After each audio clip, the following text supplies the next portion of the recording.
আজানের সময় মহিলারা যে মাথায় কাপড় দেয় এটা কতটুকু সঠিক? আজানের সময় মহিলাদের জন্য মাথায় কাপড় দেওয়া এটা কোনো জরুরি কিছু না। আমাদের সমাজে মহিলারা আজান হলে বাসা বাড়িতে থাকলে মাথায় কাপড় দেয়, ঘোমটা দেয়, মনে করে এটা আজানের হক। আজান দিলে জবাব দিতে হয়, জবাব দেওয়ার খবর নাই, মাথায় কাপড় দেয়। আরে বোন, জবাব দেন আপনি। জবাব কিভাবে? মুয়াজ্জিন আল্লাহু আকবার বলেছে, আপনি আল্লাহু আকবার বলেন। মুয়াজ্জিন আশহাদুল্লাহ বলছে, আপনি আশহাদুল্লাহ বলেন। কুলু বিসলামা ইয়াকুলুল মুয়াজ্জিন, মুয়াজ্জিন যা বলছে আপনি হুবহু তা বলেন। শুধু হাইয়া আলাস সালাহ হাইয়া আল ফালাহ যখন মুয়াজ্জিন বলে তখন লা হাওলা ওয়ালা কুওয়াতা ইল্লা বিল্লাহ বলেন। এভাবে মুয়াজ্জিন আজানের যদি জবাব দেন, মুয়াজ্জিন যে পরিমাণ সওয়াব পায় আপনি ওই পরিমাণ সওয়াব পাবেন।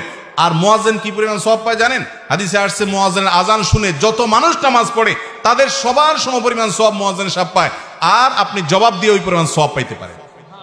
তাহলে আমাদের মা বোনরা আজান শুনলে মাথায় ঘোমটা দেওয়া না, আজান শুনলে কি করতে হবে? আজানের জবাব দিতে হবে।